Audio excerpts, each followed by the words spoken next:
Welcome back to NAMI Maine Talks. I'm Libby Wright, pronoun she, her, hers, Deputy Director at NAMI Maine.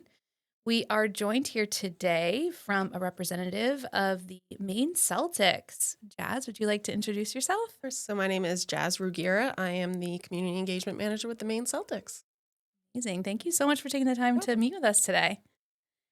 We would love to learn more about the collaboration with Martin's Point for Living Healthy. Yeah, so this is a program we do in partnership with Martin's Point. We go into schools and just really talk about healthy habits. So it starts off with me just kind of doing a discussion with the students. I try to touch on 5 points, really like eating healthy, so like fruits and vegetables, exercising, so staying active and fit, getting enough sleep, staying hydrated. And then something that we've kind of incorporated this season is kind of mental health and just kind of different ways they can relax their minds, whether it's taking a couple deep breaths, mindful moments, things like that. So during these discussions, I really just kind of let them try to lead the conversation, ask them a lot of questions. So, what types of fruits and vegetables do they like to eat? What does being active look like for them? What do they like to do? And so, even if some of those ones that are a bit quiet, it gives them ideas of what that looks like. Yeah, that's so great. I love that. Planting the seed. We often talk about that. Like, even if maybe it seems like they're not super engaged with a conversation, they're still hearing these points, which is really important. And sometimes we think that these topics are so common that people are having these conversations or hearing about it. And it's like, not always. So it's important to continue these conversations. Absolutely. And like to the point, so this year we just started adding more, talking more about the mental health in these assemblies. And like last season, when we did these assemblies, it wasn't really brought up, but the students were the ones that were bringing it up more. So I was like, we're going to add it. We're going to go with it.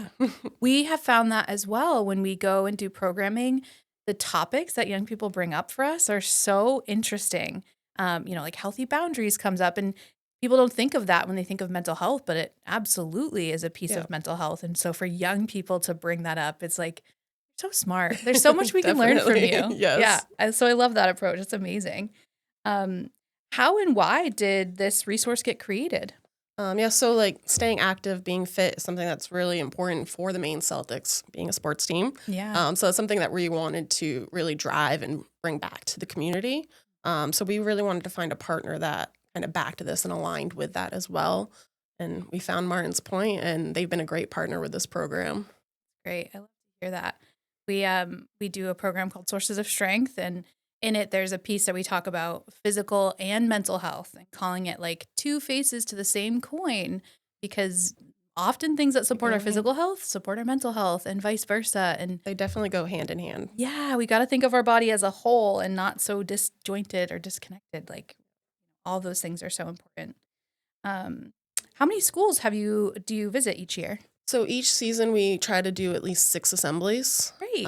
So each year, so I've been with the Maine Celtics for about 3 years now. And each year I've always tried to do different schools. So we're hitting more students. It's not always the same ones. So we typically have, like, we do a wide range. I try to hit like that kindergarten to like 4th grade age range. That's the sweet spot where they engage really well and really into the activities that we do with the assembly. And try to keep it to around like 200, 250. Yeah. They are rather large. Yeah, that's big. But I know like a lot of the schools we've worked with, they want like their whole school involved. Yeah. There's a couple schools we've done it in like 2 assemblies because there's so many kids, and there's a point where it can only manage so many. Yeah, that's so cool. And how do you determine what schools you're going to end up going to? So basically I really just email some of the schools. I've actually had some schools reach out to me because we do have a section on our website. There's like a community section, and then in the drop down and there's a living healthy. Kind of talks a little bit about our program, and it has my email. So if any teachers or schools are interested, they reach out to me. So we've had a few, but I do try to reach out myself. It is hard because with this program, we do have players involved. Oh, cool. So the players come along with the assembly.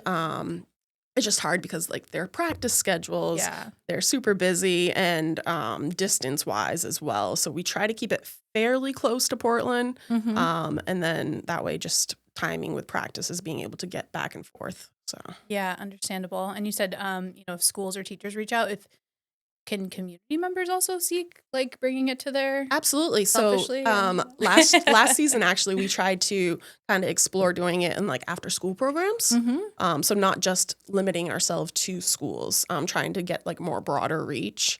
So we did that with a few of the assemblies last season. So cool. Thanks for doing that. It's amazing. And what do you think the impact of the program has been so far? I think it's been amazing. Like I said, we've tried to get at least 200 kids, and a lot of these kids are so engaged. Like when I ask questions, I feel bad sometimes because I have to like stop because we're limited on time. Yeah. So I'm like, okay, we got to move on. Great thought. I'm sorry. Exactly.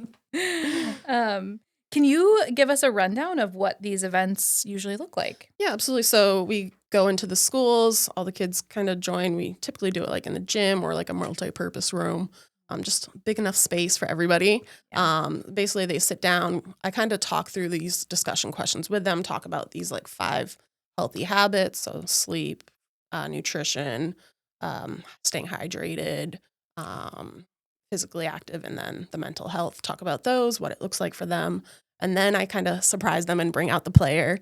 The player comes out and we do like a Q&A. So I ask the players similar questions that I ask the kids.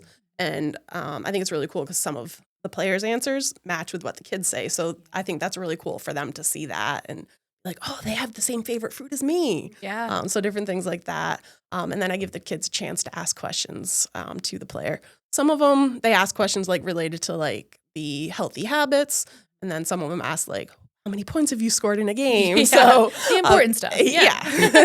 I love Um, that. The youth adult connection that you're creating is so huge. And it's so cool because like these are the communities, these kids can come to a Celtics game and they see that player on the court and performing. And some of them even go on to play for the Boston Celtics. So they see them on TV and they're like, that player came to my school.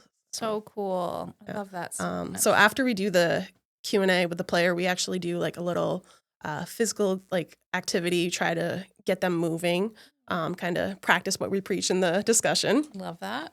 So we do a game, we call it Crusher Says. Oh. So Crusher is our Maine Celtics mascot. Really similar to like Simon Says, but you do basketball movements. So like stopping the floor, yelling defense, they shoot, they pass. But you can only do it if Crusher says. Oh, okay. So I do a little practice round with them just to get them used to it, and then the player takes the lead and goes through the game with them. That's great. I always like to try to tease them and get them the first round because I always yell, Crusher says defense. And I joke with them like, you guys can be louder. We want to be really loud. And I say defense. And I don't say Crusher says. I get about half of them. Ooh, and then they're looking around like, who did it? It wasn't me. It wasn't me. Exactly. That's awesome. And I love that there's that component of like adults modeling those things for young people too, because I think so often, especially when we're in a role of like being that trusted adult or caring adult, we want to make sure that we are on our pins and cues when it's like, we're human too. And it's important to show them that we experience these emotions and we struggle with implementing these things, making sure we drink enough water, get enough sleep. And so we all have to work to Absolutely. And I think it's so important, like having that come from like a player who's like these athlete that some of these kids look up to. Absolutely. Yeah. Like me versus a player trying to explain those things. It's like I would listen to the player too. So it's great. So you talked a little bit about the mental health component. Having these conversations around helping to reduce stress and improve our mental well-being. What are some conversations that come up for you during these presentations? Yeah, so when we're just having these discussions, like a lot of the kids mention like mental well-being, and so I try to ask them, well, what does that look like for you? Some of them mentioned like just going to their room, listening to music, and just kind of having that like down quiet time for themselves. Some of them mentioned like writing in their journal, different things like that they like to do. So great. I love that. When we're having these conversations in schools, it's almost like a light bulb moment of like, oh, yeah, I do use those things to reduce stress. And it's like, you are supporting your mental health with those things. That's I great. love you use that phrase because that's something people always ask me like, oh, like, what do you like about it? And I always say it's that light bulb moment. That's what I love about the type of work I do is seeing that in the kids. Yep. And it's so funny because it's just You could do the same approach 50 times, but if you just change like a certain way that you say it, it connects with different people in the room and you can just see when it happens Yeah. and it's I've just really noticed that with the powerful. assemblies because, like, I don't always say things the same way each Yeah. assembly. So, Jazz, you mentioned Crusher. So can schools that have these assemblies anticipate Crusher showing up and what does Crusher bring? absolutely. So, Crusher has definitely come to some of these assemblies. Not always because he's a busy man. Yeah. But he has come to these, and the kids get super excited to see him there. I mean, we play a game called Crusher Says, so of course he's got to be included in that, and he participates in the game, and it's super fun. The kids really engage with having him there. They love to give him high fives. Yeah, I would love to give Crusher a high five. That's so cool. 200 kids. That's so many kids to like. Kudos to you. That is We've had amazing. such a wide range of number of kids. Like some of the smallest assemblies we've done, probably like some of the after school programs we've done it with. We've had maybe only like 25 to 30 kids. Yeah. Those ones, they're nice because the kids get more of like one-on-one attention with Yeah. the player. They can interact with him a lot better. Mhm. The larger groups, I think it's fun because the kids get so excited and it's just lots of energy in one small space. Yeah. So I enjoy those, and you're making a larger impact. You're reaching more kids. Yeah. So both of them have their pros. Yeah. Yeah. That's so fun. Yeah, absolutely. So we partner with Sun Life. It's called the Fit to Win. So our Fit to Win this year, we did it in 2 days. Typically, it's a 1-day event where we focus on nutrition, being physically active, mental health, and then just like positive stimulation. So things that like excite us that we get happy about. So this year we did it in 2 days.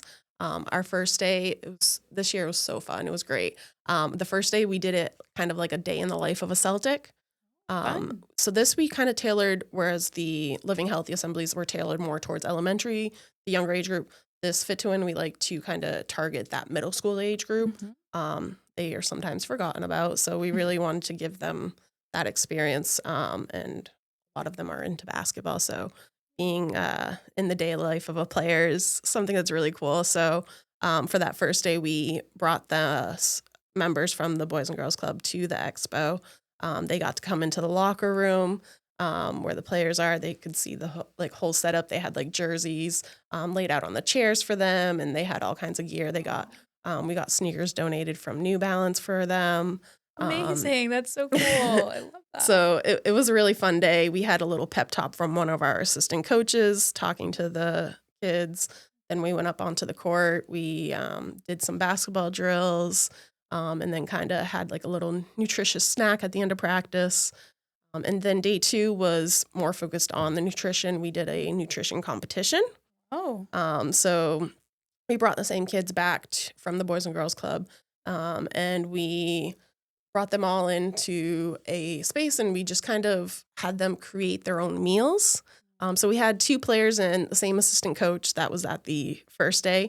He built such a great bond with the kids. They were all when they were all asking when they first got there, is Coach Nick going to be there? Oh, And nice. so when he showed up, they were all so excited. So it's cool to see these kids like build these bonds and relationships with the players and coaches. So they were doing competition. They had to create an appetizer, a kind of main dish, and then a dessert. So Cool. each round, they all kind of worked together. They had certain supplies, and then we had 3 judges. We had a representative from Sun Life, from the Maine Celtics, and then from the Boys and Girls. That's so great. Amazing.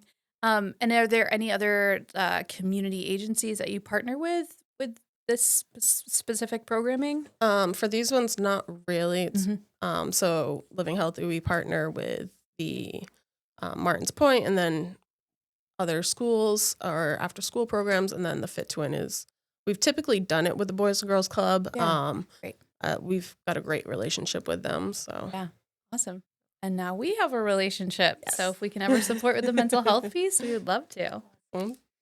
So I'm going to ask you, are there any resources on the Maine Celtics website that you'd like to highlight for community members to be aware of? Yeah, so like I mentioned earlier, right on our website, we have a community section. There's a drop down, and there's a page for our Living Healthy, so you can kind of go there, learn a little bit more about it. And then also one other thing I kind of wanted to highlight. So we talked about like being physically active. It kind of goes hand in hand with mental health. So one thing that we're doing that's new for this season is we are having a team for the Maine Marathon. And so people want to stay active, they can run a marathon. But so with our team, it's with our Boston Celtics Shamrock Foundation. And so it's a fundraising team. So all the members, we ask that they raise a minimum of $1,000 for the team.